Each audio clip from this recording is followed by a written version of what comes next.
order for let's spill the tea. Oh, Hello. Hello. Hello. hello. Hello. What episode is this? 22? No fucking clue. You got your phone. Can you check? The 22. You were about to say it's the 22nd. I'm like, no, it's not. I think it is. Yeah. Yeah, it's episode Yeah. 22. Welcome to episode 22. I have a long one today. I do apologize. Well, it's okay because I have an extra short one. Corey was like, I don't give a fuck. Next week's is gonna be a long boy as well. Well, it's okay because next week will probably be short too. I don't know if we're going to dinner for my grandma's birthday yet, which is June 2nd, next Tuesday, where I also will be going to the thing. The Thing. TM. Just give it a little trademark. Yes. Woo woo. Well, you kind of spilled tea to me before we started recording, aka The Thing. But I don't want to spill that tea on here because yeah, you know. Yeah, I know why. Don't worry. Do you have tea? I went shopping. Yay. I meant to drink, but... Oh, no. I have Diet Pepsi. Diet Pepsi? And water. Water? Where'd you go shopping? Kohl's. Were you scared? I was, actually. So, should I say it? Our anxieties. You can. So, there's this man that Corey and I absolutely hate and fear with our lives, and her aunt may have spotted the man. I may have also spotted the man. You may have also spotted man, which is making my anxiety go up. Well, when I tell you when me and Paul went into the store, because we saw him, like I thought I saw him on the way in, I started, like, I was like, I would have panicking. been panicking. And then we got in the car and like Paul's like, "Are you okay? Like, are you good?" And I was like, "No, I'm not okay." We'll talk about it later. Just I get was us like, the fuck out of here. I was horrified. I was like, I also didn't make eye contact because I was like, if it is him and he makes eye contact with me, I'm gonna shit my pants. Also, like, then he would know, like, you were looking for him. Yeah. And, like, totally he would take it the wrong way. Manipulate it out of you. I'm like, I'm gonna check. I also would fear for Paul. Right? I would fear for Paul. To be fair, he can't do shit, but... Yeah, but I would still feel bad for him. Yeah, fair. Don't worry, I'll call Jackson. He knows. What did he do? I think he did jujitsu. He did some form of martial arts. Oh my god. No. I'll call Felix. Be like, hey. Yeah, you're gonna call a celebrity. I'll call. Oh my god. Be like, hey, I know you probably don't remember me, but we went to high school together. Not even high school, middle school? Yeah. I don't know how long y'all... Wait, was he your year? Or was he above me? His brother was my year. So, like, I knew... Like, I hung out with his brother because we were friends. And then, like, you know, by association, he was just there. It is public knowledge what high school he went to. But I didn't I'm go going to to cut all of that out. But I'm still going to... Well, it would triangulate you.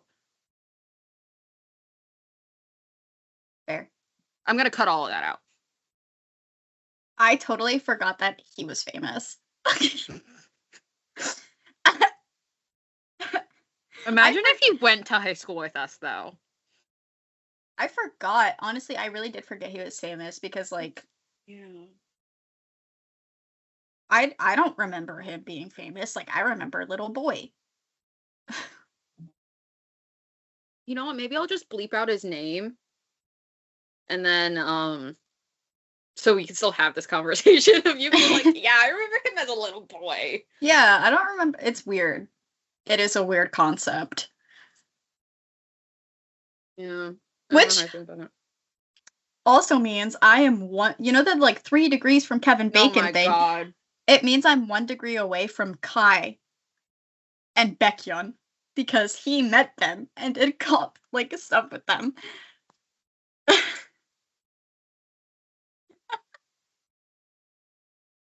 The silence is so loud right now.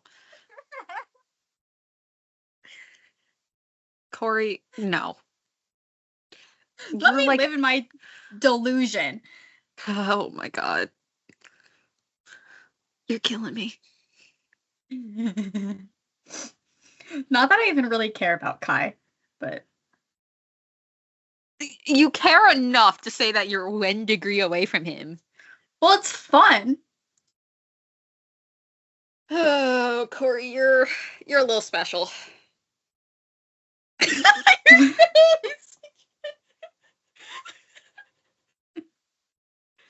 Hey, you need some new TikToks? I think we just got like 5 of them in this intro.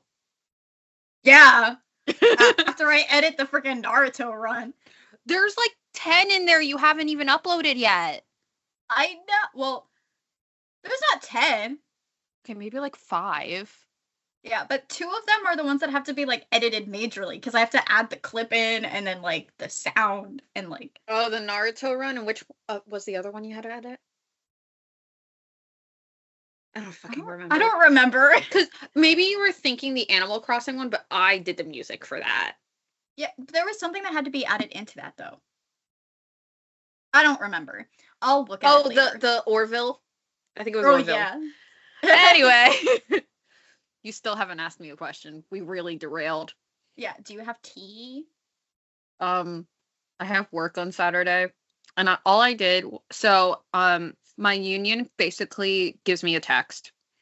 And they're like, are you available to work this shift this day? Not even telling me the times. Like, so I was told, are you available to work loadout this day at this location? And I was like, yeah, what time's the shift? Like me thinking like, oh, it's a next day loadout? No. It's a 10:45 p.m. loadout. That sucks ass. An hour away. That sucks. But even if we finish early, I still get a minimum 4-hour pay. And get to blast music all the way home. And probably chug a few Red Bulls or something. Or just like come sleep in my guest room. You really want me coming to your house at 2 fucking a.m.? No. Exactly. Actually, no, by the time I get to your house, it's probably like 3 or 4. Yeah. It's okay. Yeah. But, although I could not fucking sleep last night. I don't fucking know why. And now I feel like shit. I just want to take a nap, but it's so then maybe we should just get into this then, so that we can get 20 minutes later. Okay, well, to be fair, 15 of that was like us. Oh, true. Like, before. True. All right. I'm gonna take you back in time today. Like I usually do. Not as far. Okay. Okay. We're gonna go to the early 20th century. It's only about 100 years earlier. Okay. I have a story on the Brady Gang. Who? I'll tell you in a second if you let me while you're chomping on those Oreos without me. It's not the same, bro. You're fucking eating the cookie. Like, you're not even breaking it apart like a normal person. You're biting the cookie off of it. Do you guys see what I have to deal with when Corey and I go out to eat together? I don't eat like that in public. Don't make me bring up what happened at that buffet. Where we were too scared to go back because the waitress walked up to you the second you were doing it. I forgot about that. Can I say it? Do I have permission? Corey basically gagged herself with a spoon in public. I don't even remember why I was doing that. Or like you had like a coating on your tongue from something because we were eating dessert. So like maybe the icing or something on a cake. It was the coffee cake. The coffee cake, yeah. And I was like shoving the spoon at the back of my throat to like kind of like scrape it off, and the waitress walked up as I was choking on the spoon. and we have gone back since. We have. Yes, we have. I really didn't think want about to. it every time. I really didn't want to go back, but I did. Because we're broke. Yeah. And it was cheap food. But anyway, continuing. All right, so let's get into the Brady Gang. Do they gag themselves with spoons? I'm sorry. This is not what I wanted to title this episode, but I think I have to. You have to title it "Gag Myself with a Spoon." Yeah, that's gonna really concern some people, huh? Gonna make them want to click on it. Yeah, it's okay. So, Alfred James, or nicknamed Al Brady, was born October 25th, 1910 in Indianapolis, Indiana, and he was the leader of the infamous Brady Gang in the 30s. He lived a very rough childhood. This man saw death too much. His father died when he was 2. Ow. I do not have the answers to any of his family's death. Okay. His mother died when he was 16. And then his stepdad died when he was 18.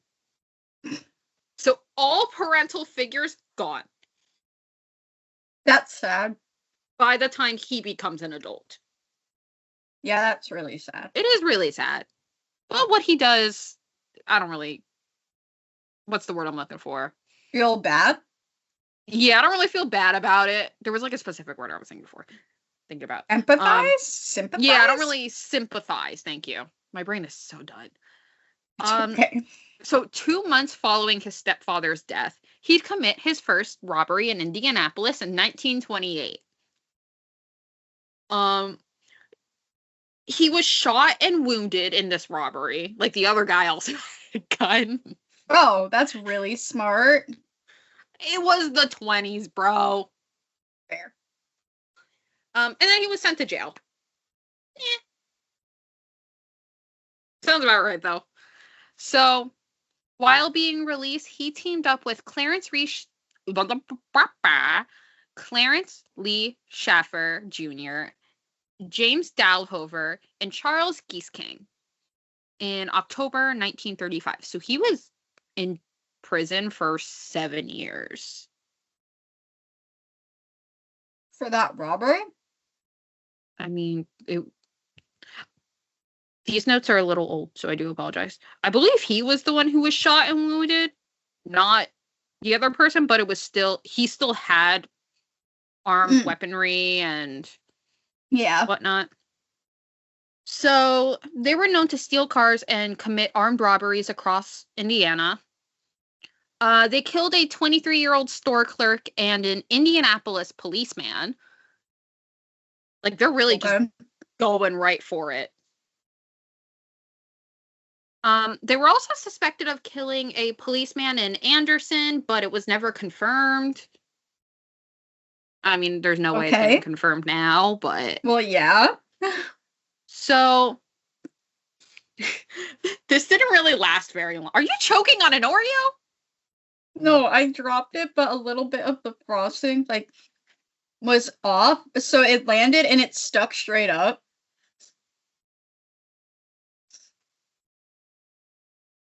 You're truly something. I'm sorry, I'm having a bad day. I felt that. So yeah, this gang didn't last very long, because they were captured in 1936. Oh. Not, like, less than a year later. And they were sent to jail in Greenfield. All of them escaped, except for Gagging, and they just proceeded to rob another bank. They're like, hey, we're out of jail. Let's go get some money. And now she's choking on Pepsi. Sorry, Diet Pepsi. That was your fault for making me laugh, though. Heh. So, while fleeing the scene, they killed State Trooper Paul Miniman and severely injured another officer. Okay. So, who are these other guys we're dealing with right now? All right. We got a little bit of background on Brady. Now there's some other men involved. Is everything okay? Yeah, you can continue. Okay, you weirdo. So Dalhover was born August 24th, 1906 in Madison. He was sent to a reform school after he and his brother George robbed a grocery store for 16 months. They didn't rob the grocery store for 16 months. They were sent to the reform school for 16 months. Okay, I was like, they robbed the grocery store for 16 months. Yeah, that's a pretty long hold. I was like, that's a really long, maybe in the grocery store stock.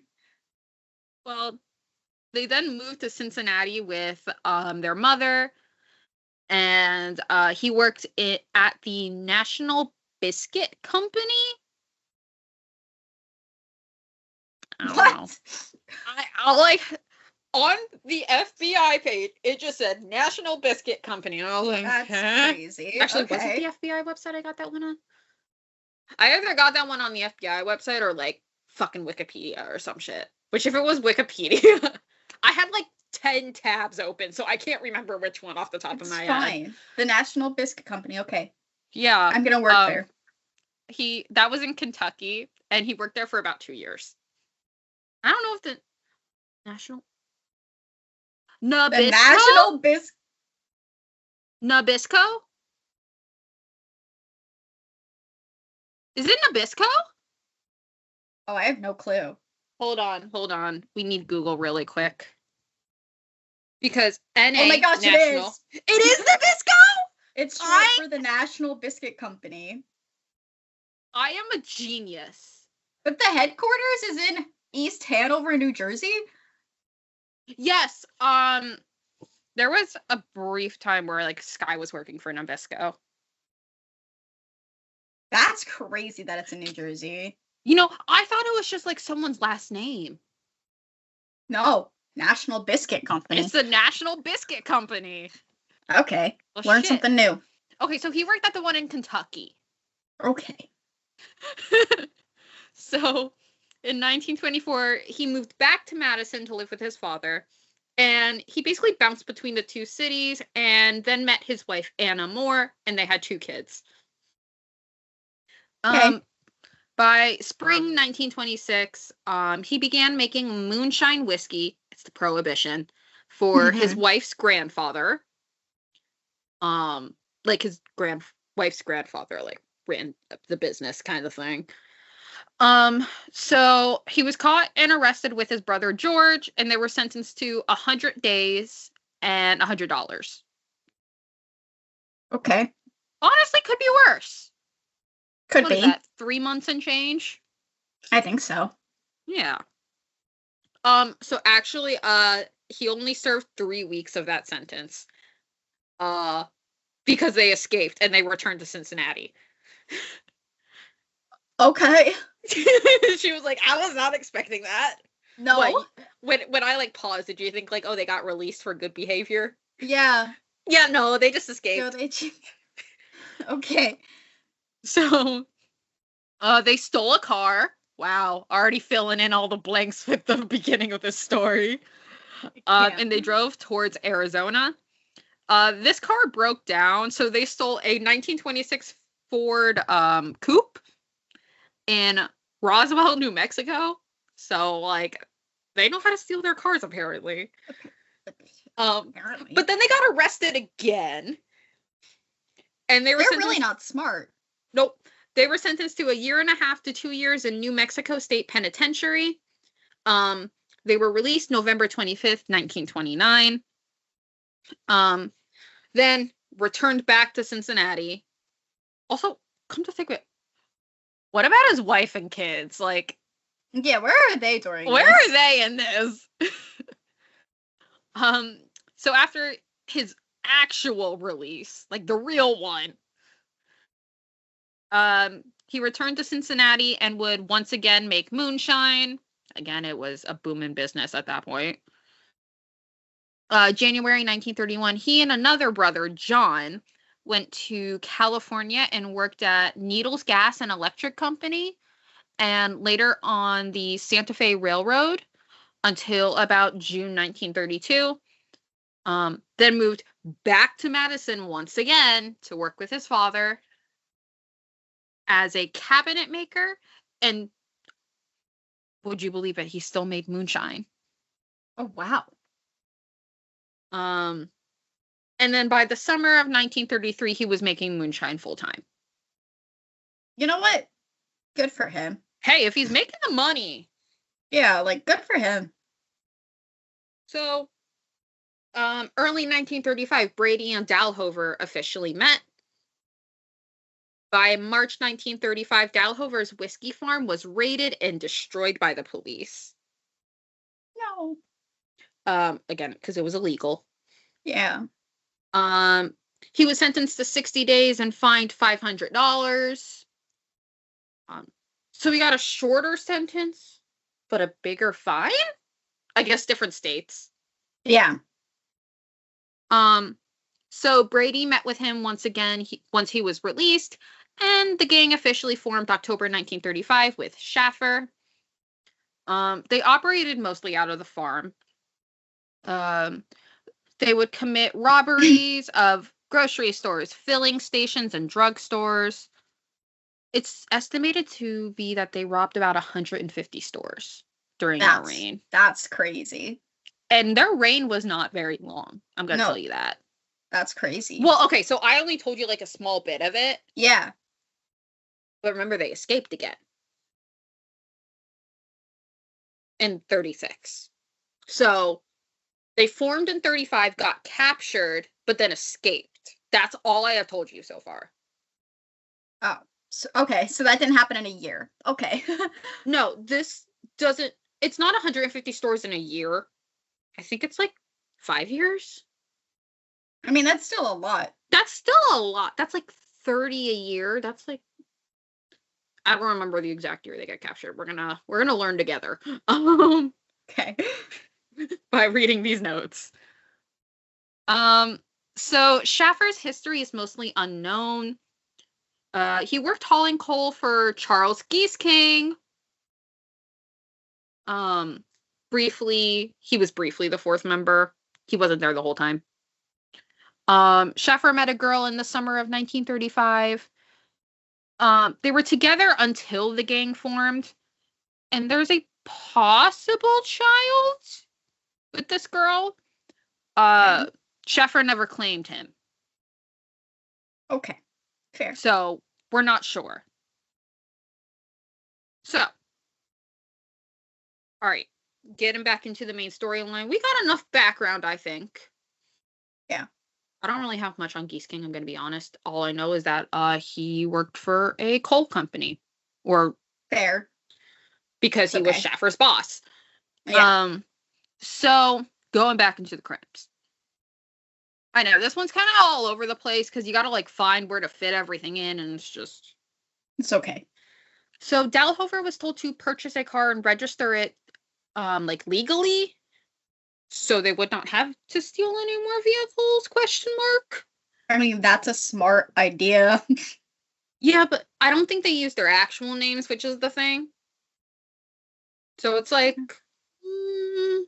Meh. Yeah. But it was registered, so they're not hunting down stolen vehicles each time. Yeah. So January 14th, 1936, they traveled to Anderson and held a man and woman at gunpoint to steal their Buick sedan. Like, bruh. Why? What was the point of buying the car? They liked the thrill. Yeah,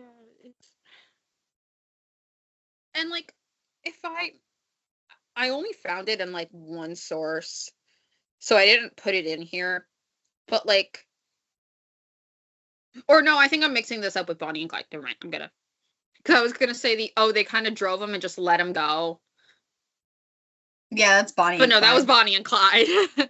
Different gang. So around Christmas 1935, Schaffer was actually kicked out of the gang. He was bragging while drunk due to the fear of getting caught. He's like, yeah, like, guys, I've stolen so many cars. My God. Yeah, I would kick him out too. Exactly. So the gang would still continue their robberies in Indiana.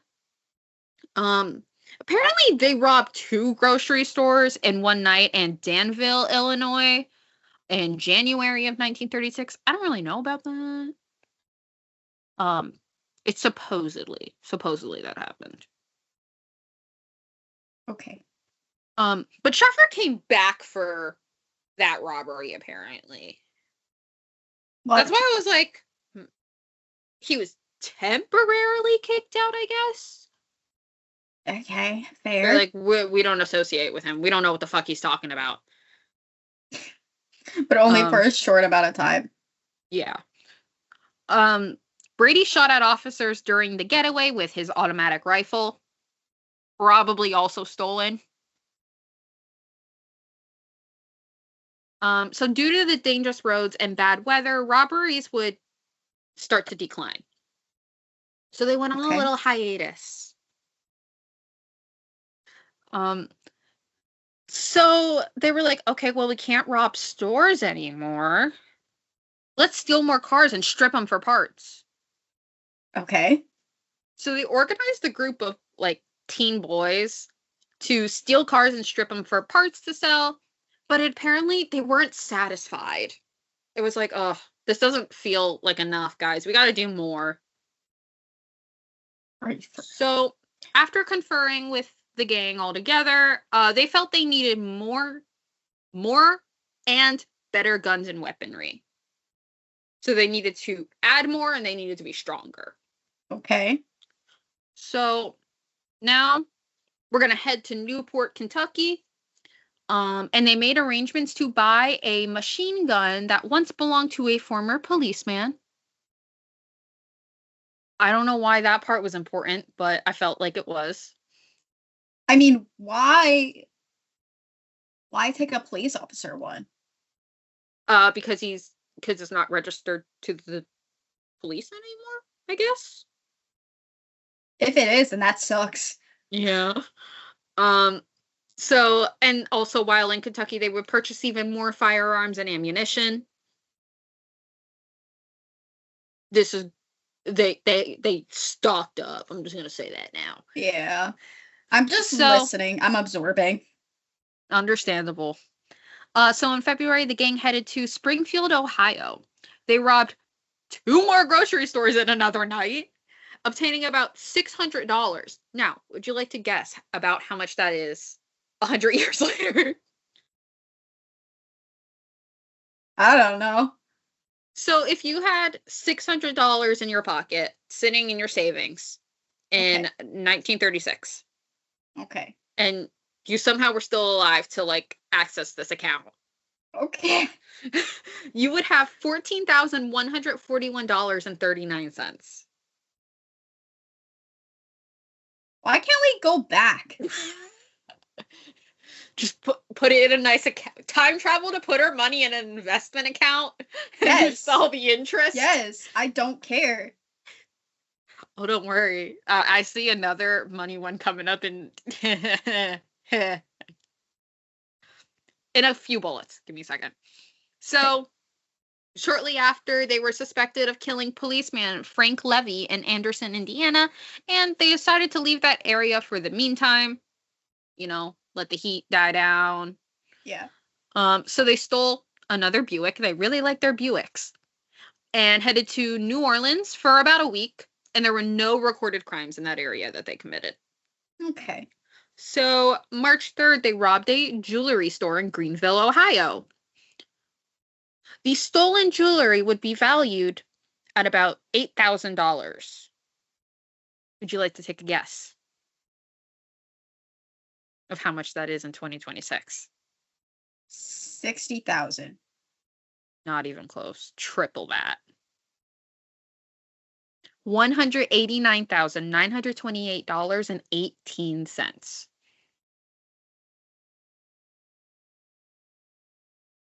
Yeah, we're fucking broke, I know. I could put a down payment on a house with that. Exactly. Like, hey, that's like an apartment for like 2 years. Yeah. Why do apartments cost so much? Because living costs so much. Fair. And that is why I still live at home. Same. It's okay. So. And then 2 weeks later, they went to Lima, Ohio. Okay. To rob a K Jewelry. All yes, right. K Jewelry was around for that long, Corey. So I didn't do any math after this because I was like, I don't feel like it. It's okay. So it was valued at about $6,800, so a little less than last time. One of the owners actually tried to jump Brady and began to wrestle him. Just imagine, like, I imagine him, like, just jumping over the counter. That's what I imagined, too. So, because of that, one of the other gang members opened fire at the owner, and they were able to escape. And immediately after, they were like, yeah, this isn't enough money, guys. Let's go hold up another grocery store. They really needed the thrill. Yeah, that's all they cared. Yeah, yeah, it's because they felt like they didn't get enough money, so they went into another town. They have more than enough money. What are they doing with this money? Yeah, I want to know what they're doing. So, at this grocery store, Brady was at the front door while Dalhover was at the back door, and there were about 35 customers inside. It was basically blocking both exits. Mm-hmm. So okay, I had to do this one in a picture. Okay, so I have Dalhover's description of this event. And it's a very long quote, so please bear with me. As I entered the rear door, I estimated there were about 35 customers crowded in the store. And as I was dodging my way through the crowd, I heard a shot fired. The customers immediately began to run to the front door and pushed me out with them. As soon as they had cleared the place, I went back in. Brady was taking the money out of the cash drawer. I asked Brady what the shot was about, and he said, some damn fool jumped me, and I shot him and shoved him down the cellar stairs. We got the money, went out the back door, and got in our car. But because of the fact that there was a great crowd gathered, we had to turn our car around in the middle of the street and then drive out of town.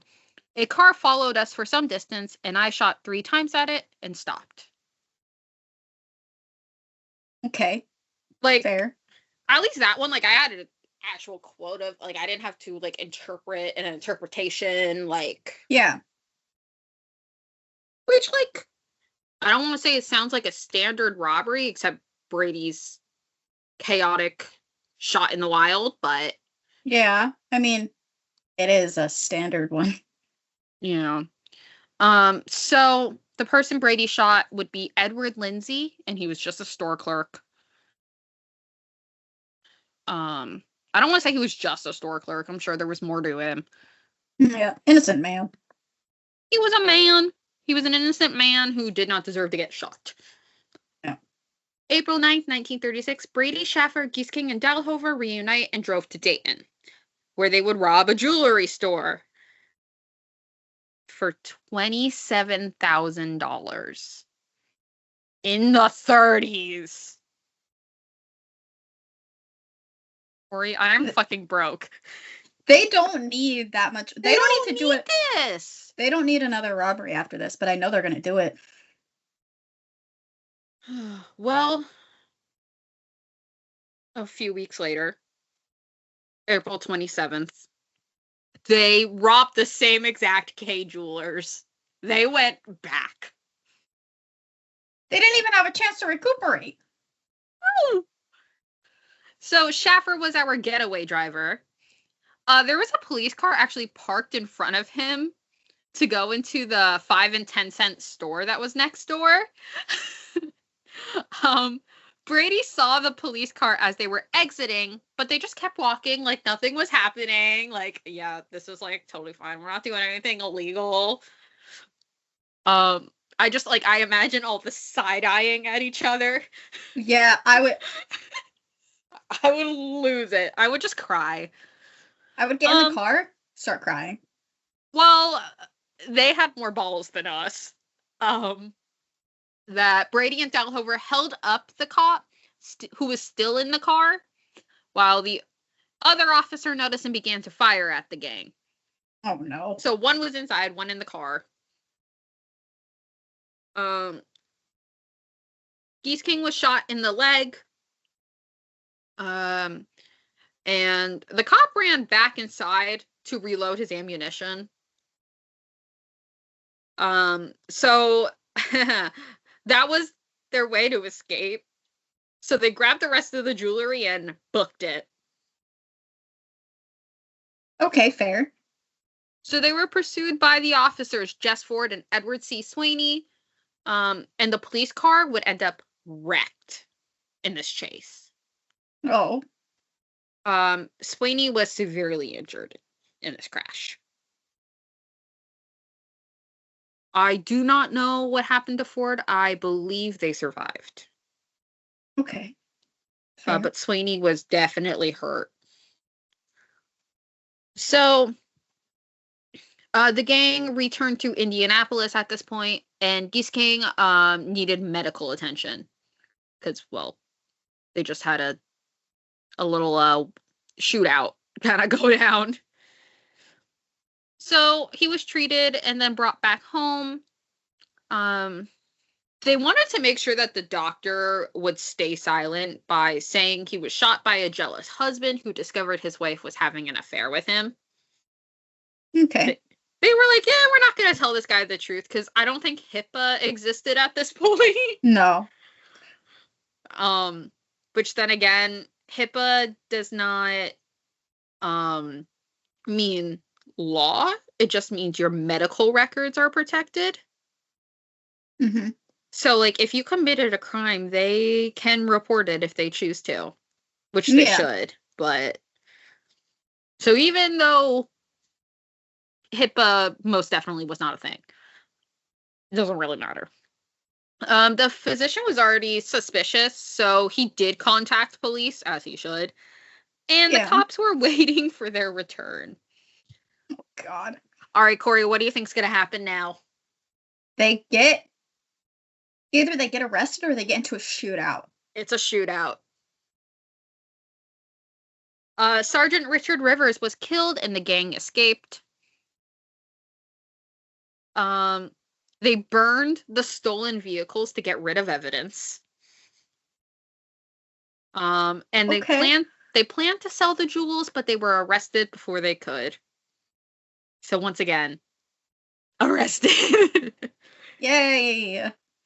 Brady and Schaffer were arrested May 11th by Indianapolis police. Dalhover was arrested a few days later on May 15th by Chicago police. Geese King would not be located until September 12th in Henderson, Kentucky.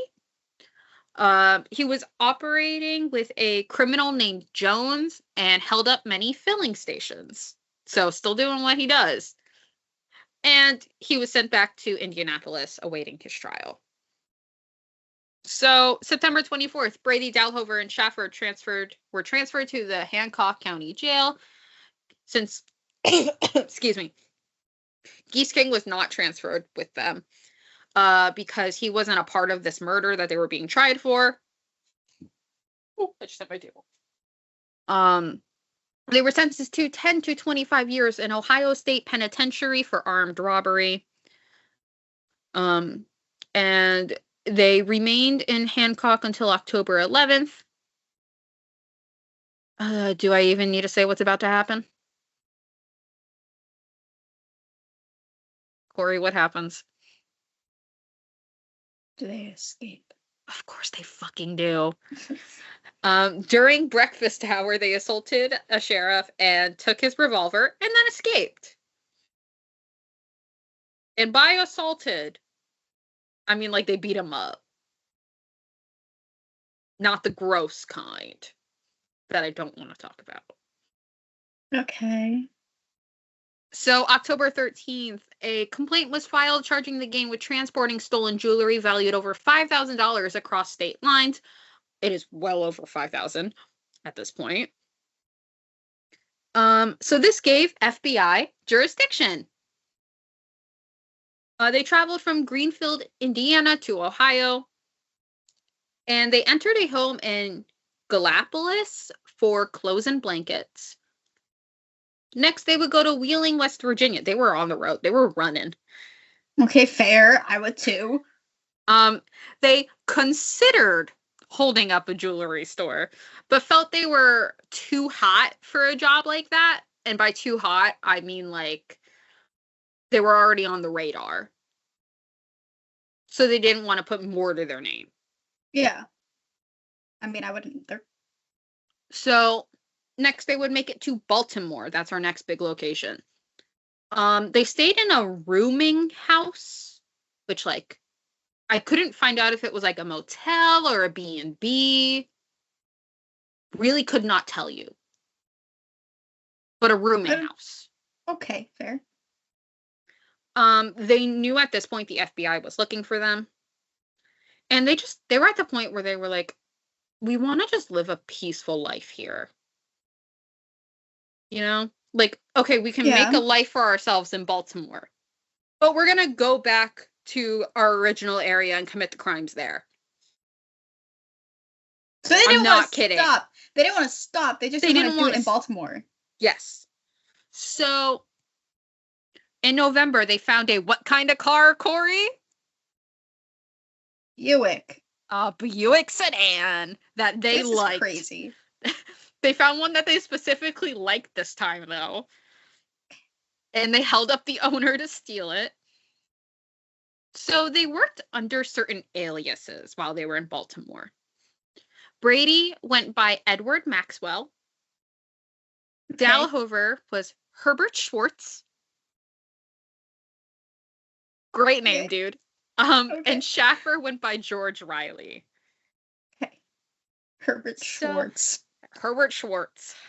So mid-October, they met 18-year-old waitress Millie Ryman's. Schaffer became very friendly with her and would take her home from work. He claimed that he was a cabinet maker from Bangor, Maine, on vacation.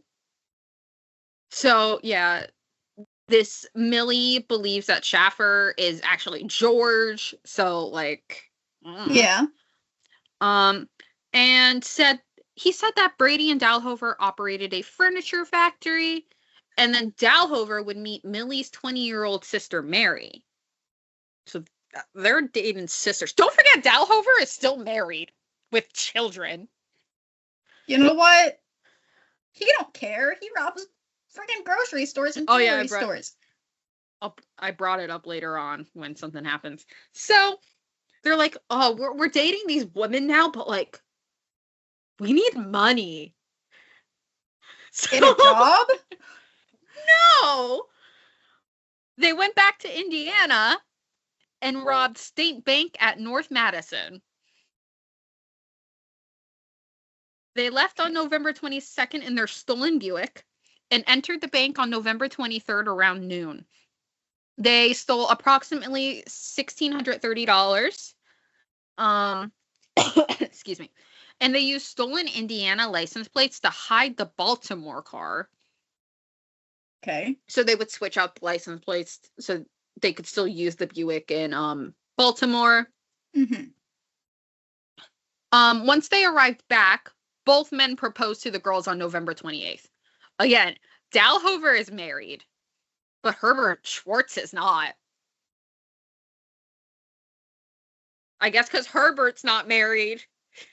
He could theoretically get married, but they would be like, where's your birth certificate? Here's, they didn't, so, I mean, they didn't need it back then, but like... No, social security was just coming around, I believe.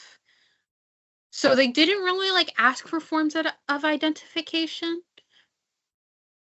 Yeah. So it's kind of like my name is Herbert Schwartz. Yeah, like, hi, I'm Herbert Schwartz, and I want to marry Mary. Who's gonna marry Mary? I literally just did. Yeah. So on November 30th, 2 days later, they had a double ceremony. You know what? Good for them, I guess. Oh, I'm not even done yet, though. So, they needed witnesses for the wedding, right? Okay. Brady and the third sister, Josephine, were the witnesses. Do Brady and Josephine start dating? Unclear. Unclear. Okay. I do not believe they do. Good. As far as I know, they do not. That'd be crazy if they were just dating sisters. Well, the two of them already are. And yeah. They could have been dating, and I just don't know. That's... Brady didn't have anyone back in Indiana, so... Fair. So after about a week, they felt the home was too small, so the two couples rented a new home around 3632 Roberts Place in Baltimore. Brady moved elsewhere and still helped out every day with, like, the gang. They built a workshop that they kept locked in the basement. They made magazines, extra shot clips, and mechanical improvements of their various guns. Fair. Wouldn't you believe it? They said they needed money again. Wow. So they had... Why do you need money? So much money? They have wives now, dude. But they had $26,000 from just one robbery. Weddings are expensive. I don't know. I guess. So, because they needed more money. Not even needed, wanted. They wanted more money, so they went back to Indiana to rob State Bank of Carthage and left on December 15th. They obtained approximately $2,154 and some silverware. Okay. I remember seeing something about silverware, and I was really confused. I mean, maybe they just wanted some nice, fancy silverware. They really needed that nice silver. Like, they listen, did. We got wives, okay? We have to have the nice silver. We need the nice silver when we have a special occasion. That's not what they thought. So at this point, they were living quietly for a bit, and then, like, for a few months, and decided the next robbery would be April 26, 1937, in Farmland, Indiana. Remember, we're only 2 years into their reign. So it's like... They going ham. They really are. They would get approximately $1,427, and they still had the stolen Chevy from their prison escape. My God. And they finally got rid of it in Ohio. So, the real question is, do the wives not question where the money's coming from if they don't see them go to work? I think they do the thing where it's like, oh, bye, honey, I'm going to work, and they just go to the bar or something. I don't freaking know. Maybe. But, like, I would question where the fuck the money's coming from. They said they're cabinet makers. I don't fucking know. I guess. Okay. So, actually, before they burned this Chevy, again, it's a Chevy, it's not a Buick. So they couldn't keep it. They really couldn't keep it. Because it wasn't a Buick. But there was a tire bought in Baltimore put on the car.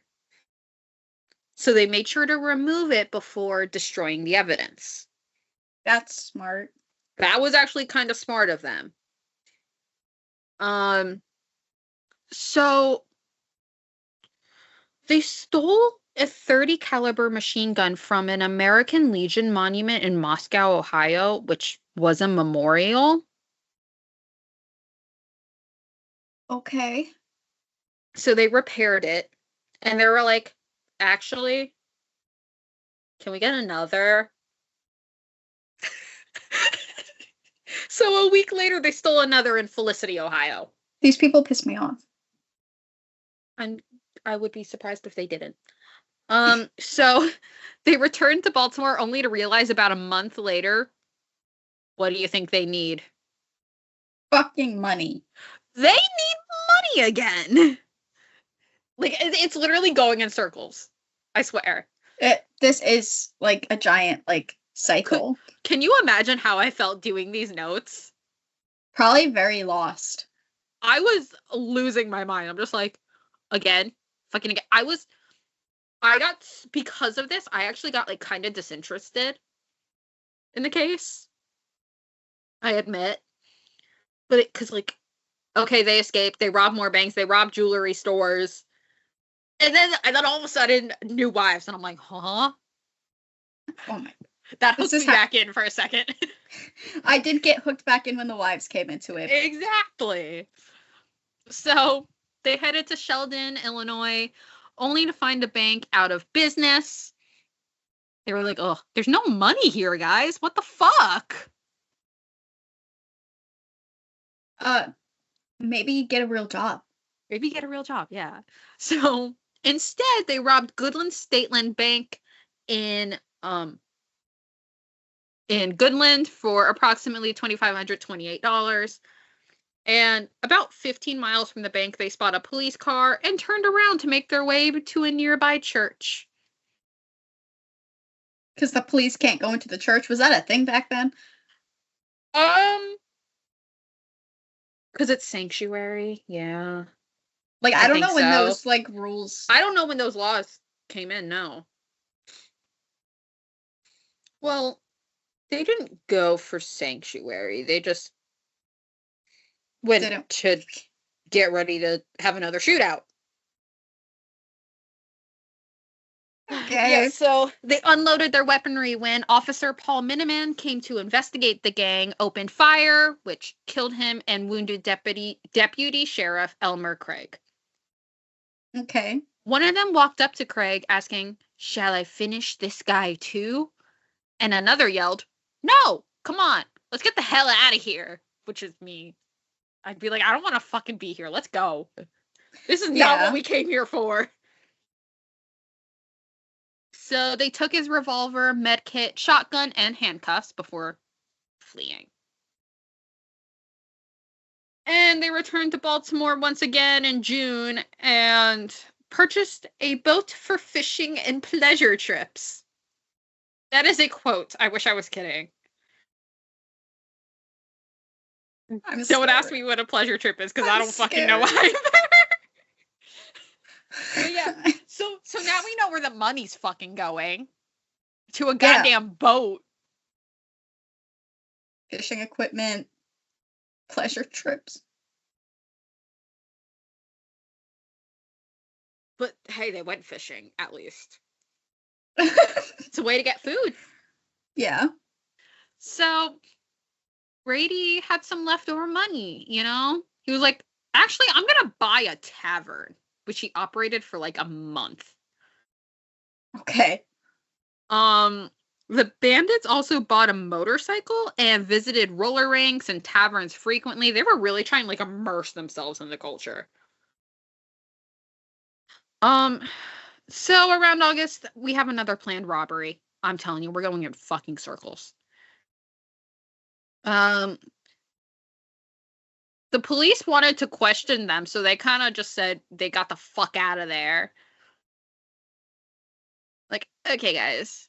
And there was a gun battle on the road. Oh, God. It does not end. I swear. Oh, my God. I don't want to know how many more pages there are of this story, okay? I'm losing it. I'm losing it. So, finally, the investigation connecting their crimes begins. And the manhunt officially gets put out. Okay. The FBI was taking a little while to build their case, huh? They did take a hot sack. So on June 15th, Homer Cummings, Attorney General of the United States, offered a $1,500 reward for information that would apprehend the gang, or $500.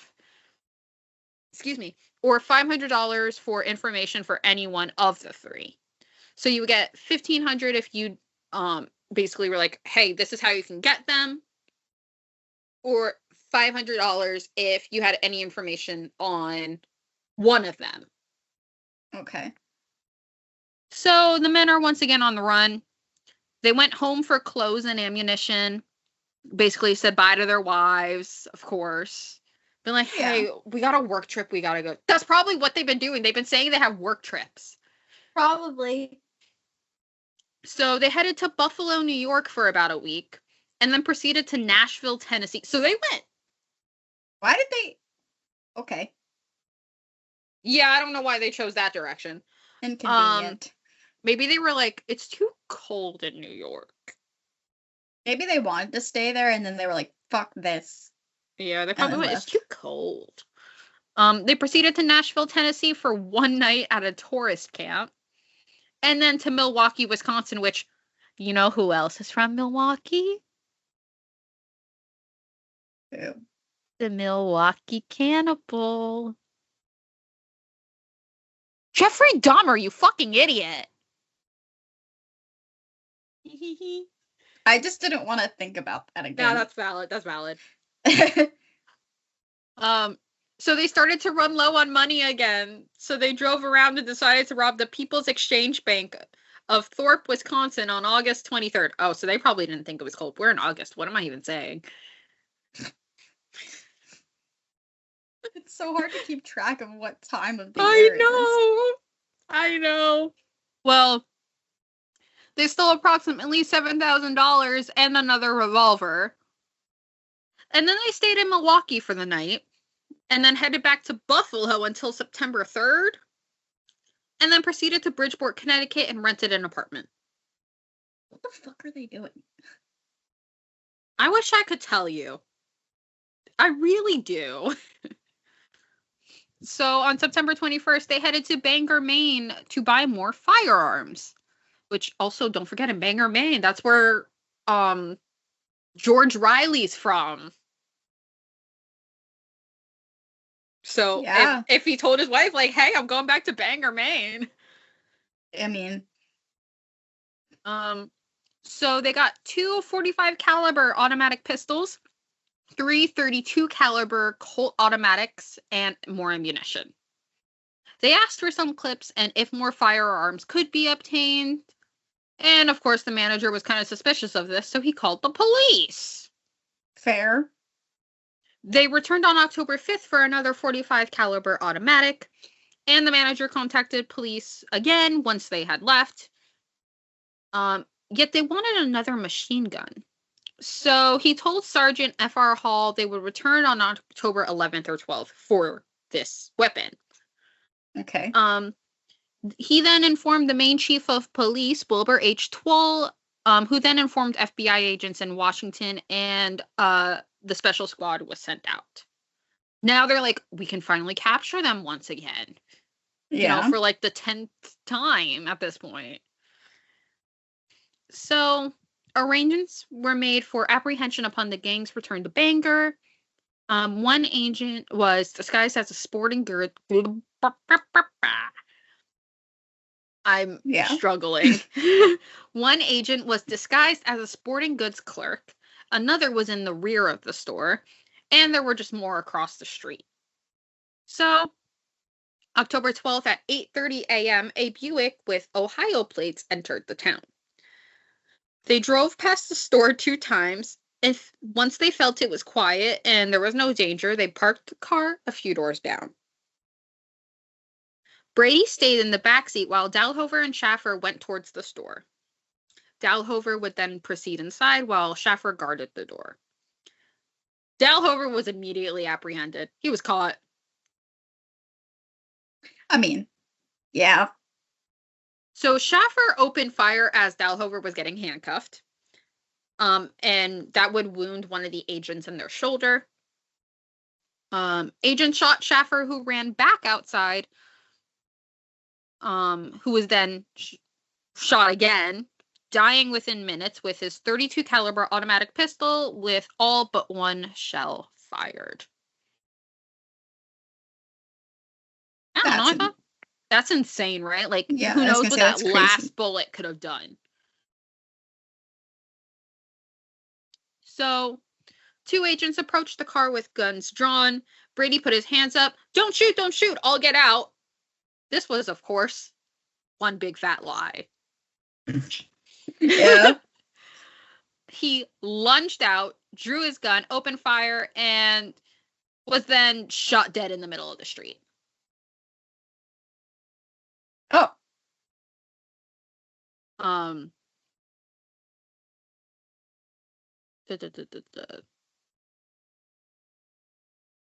So,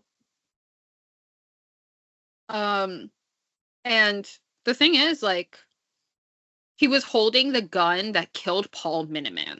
So the one piece of evidence they needed to, like, tie them to Paul Miniman was in his hand.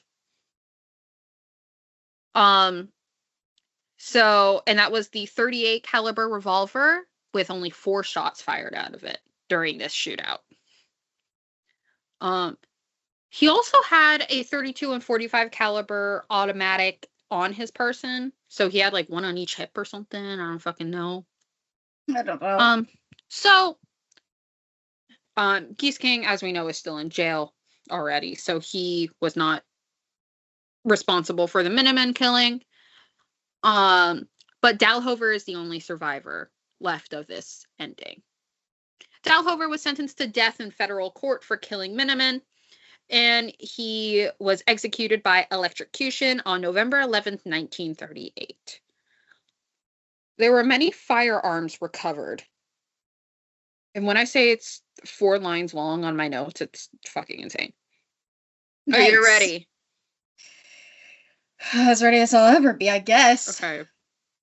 8 .45 caliber automatic pistols, 7 .38 caliber revolvers, 3 .30 caliber machine guns with 350 shot belts, 5 .32 caliber automatic pistols, 5 .30 caliber rifles, 1 .30 caliber automatic rifle, 2 12-gauge shotguns, 1 .45 caliber revolver, 1 .32 caliber revolver, 2 .22 caliber automatic pistols. That is all the weaponry that they recovered within the car. They have way too much. Yep, and that was the Brady Gang. I'm sorry that was such a long one, but like I had to go over every single circle that happened. That was like, I'm dizzy. Mm-hmm. I'm a little dizzy. My throat's so dry. I'm sorry. If it makes you feel any better, mine is like way shorter than my normal. Oh, are we gonna have like 5 lines of notes then cry? No, it's like 3 pages, but normally my things are like 7 to 8. Okay. Not too bad. Yeah. We do have some post-production stuff I want to talk about today. Okay. Don't let me forget. Please don't be. No more dizziness. Hit me with the ghosties? Sorta. Spirits? Sorta. Hauntings? Yeah. Okay. We'll get there eventually. All right, just hit me with it. Okay, so like I said, this one's a lot shorter than my normal ones. It's okay. So that's mainly because the history is very straightforward. Oh shit! But really? also the could stuff never be me. But the stuff that also happens is very straightforward. Mm-hmm. So like everything is just super straightforward. So I just had like not a lot. Gotcha. But I've been doing a lot of kind of like odd stories that really don't have a lot to do with like traditional hauntings. I mean, last week was a traditional haunting, but like not a lot. But we're kind of going back to something that's a little more traditionally paranormal. So, unfortunately, my chain of never going back to the same place is getting broken.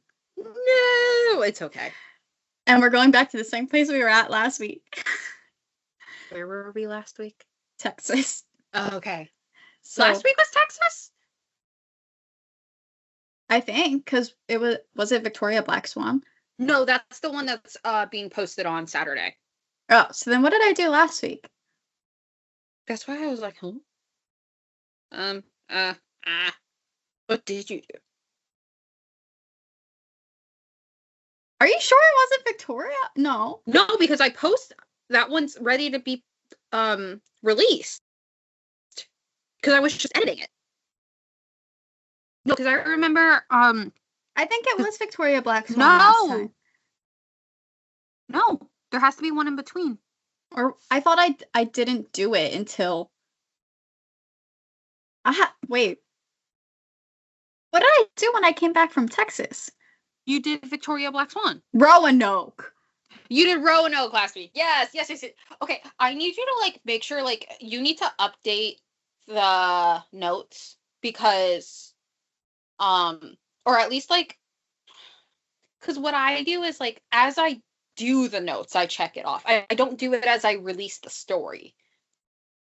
Does that make sense? Yeah, I just forget. That's mainly why I do it that way. Because I forget to check it off. Gotcha. So I have to yell at you, is what it is. Yeah. Sorry, I heard someone outside. That happens to me all the fucking time. But, yeah, last week was Roanoke. We're back to Texas. So my chain is broken. Damn. The chain really is broken. Yeah, I'm sad. I was going so far. So, Old Alton's Bridge was built in 1884 by the King Iron Bridge Manufacturing Company and crosses Hickory Creek between Denton and Cooper Canyon, Texas. So it originally served wagons, livestock routes, and after some time, cars after cars were built. Ooh, fancy. Yay! So the bridge got its name from the nearby... I have to ask, were there any Buicks involved? Were there any what? Buicks? I don't fucking know. I don't know when Buicks were made. Maybe they crossed over this bridge. Maybe, definitely. But the bridge got its name from the nearby abandoned town of Alton, which had briefly been the Denton County seat in the 1850s before the town faded away.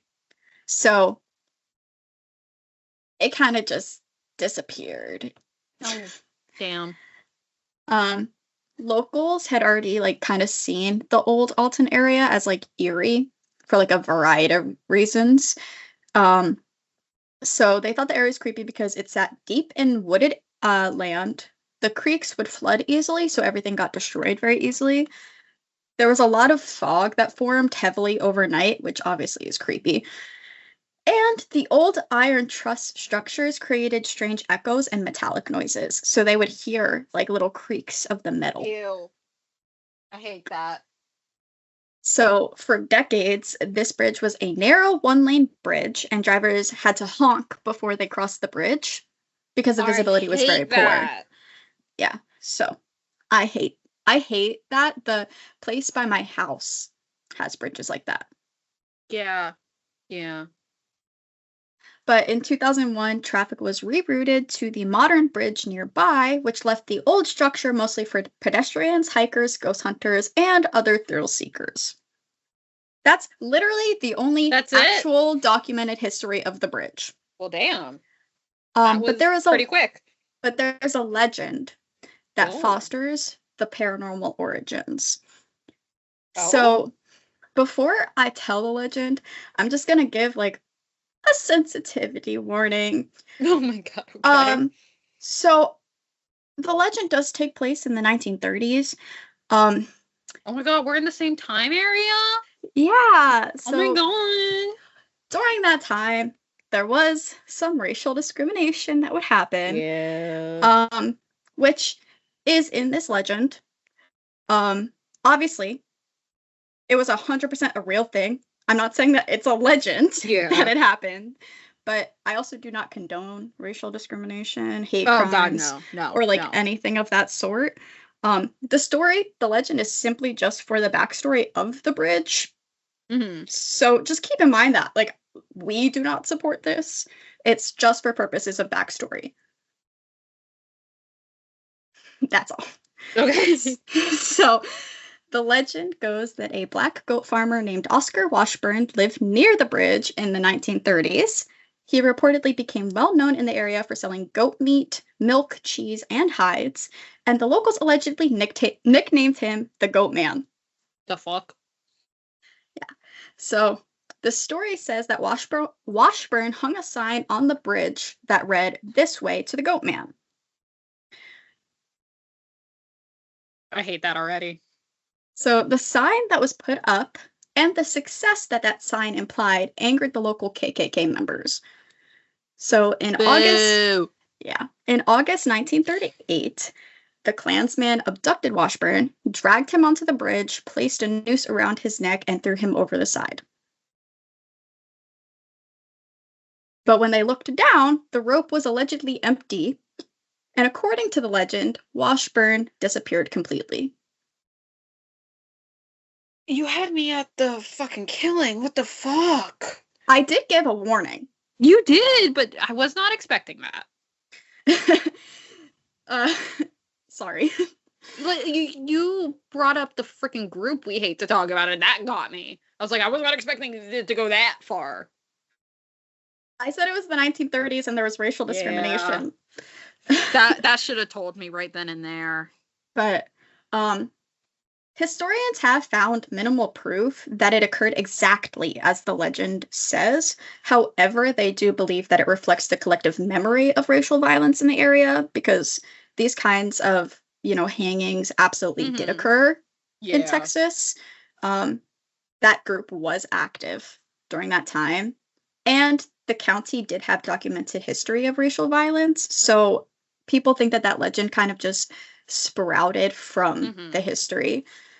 There is vague documentation of Washburn, but anything really related to him just disappearing after being thrown off a bridge is like a little bit less documented. But it's a sad reality. But it likely means that the legend just comes from, reality. So allegedly, the Goatman still walks the Old Alton Bridge. It is his bridge now. And when you visit, this is Goatman's bridge rather than the Old Alton Bridge. You do not call it Old Alton Bridge. If you go, he will get very mad. He's going to get very mad. He wants his name. Yes. Got it.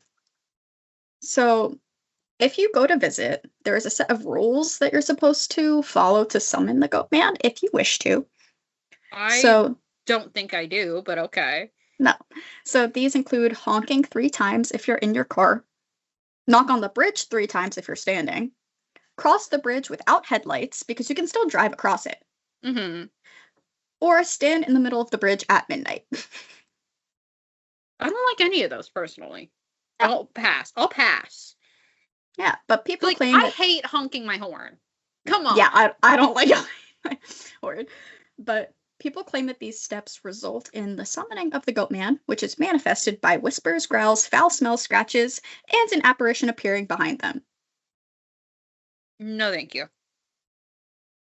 So, now, there are classic, spiritual encounters here.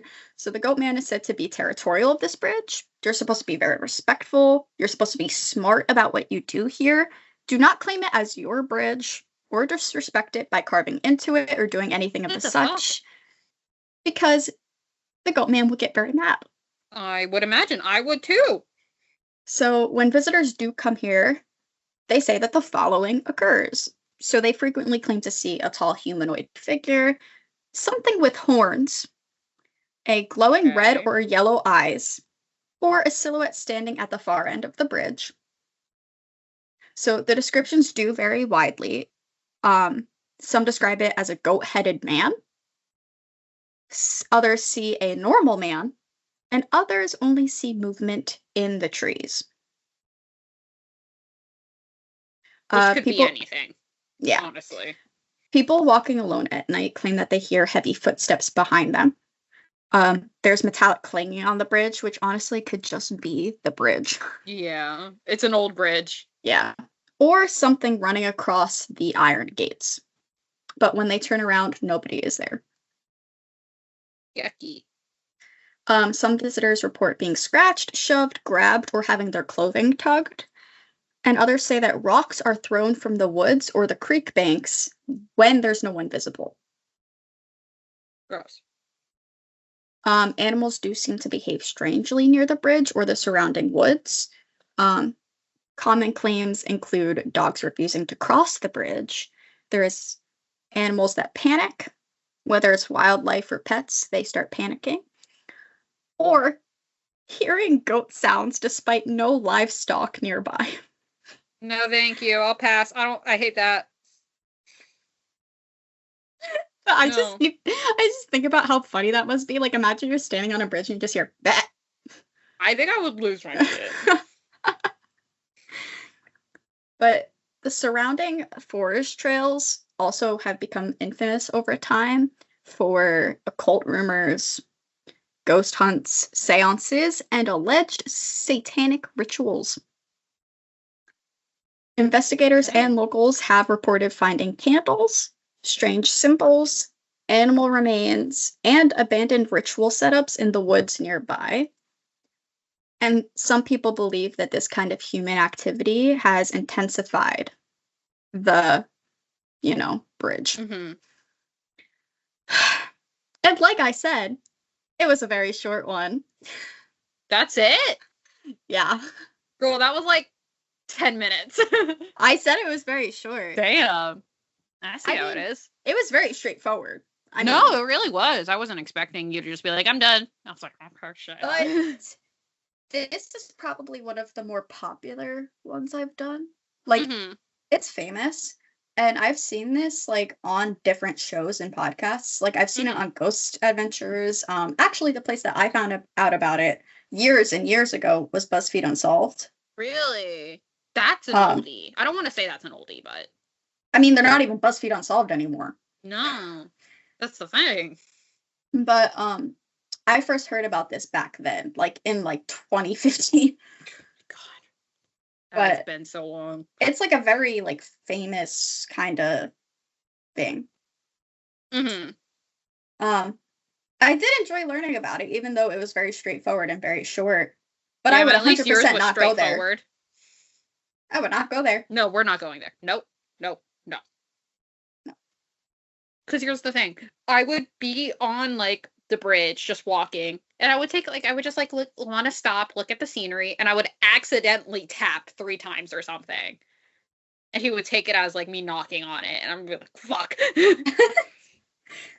I feel like I would, be too unserious. Right? I would make jokes that it's my bridge, and then he would come and, get his revenge or some shit. Anyway. Goatman.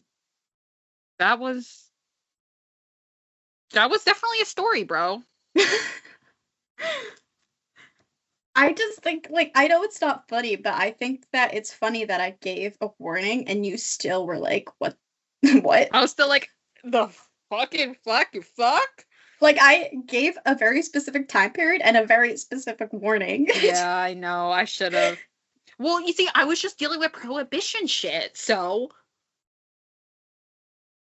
So many things happened in that time period. Yeah, they did. This is not a good country. Anyway, I think it's time to go. I think it very much is. Hit 'em. Our Instagram is Let's Spill the Tea Pod. Our Gmail is lstt.pod@gmail.com. Our TikTok is Let's Spill the Tea.pod, which will have more TikToks on it soon. Corey was gone for 3 weeks. I was going through it.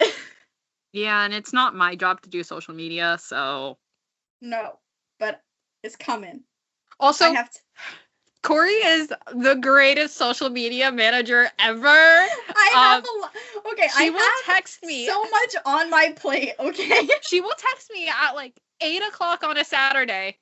What were the stories for this episode again? And I'm like, bitch, there is 4 hours left in the day. This came out at midnight.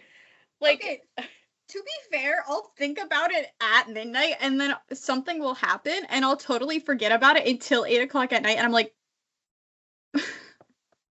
But the TikToks are literally just because I literally have not had the time to sit down and edit anything.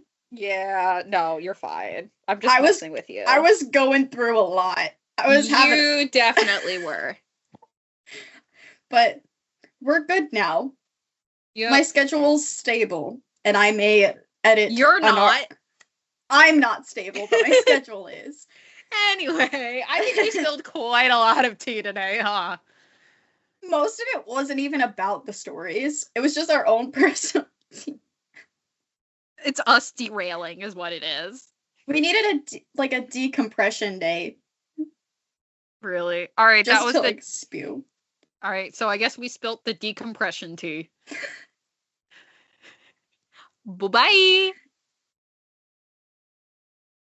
Hey, oh, bye. I can't see you. Yeah.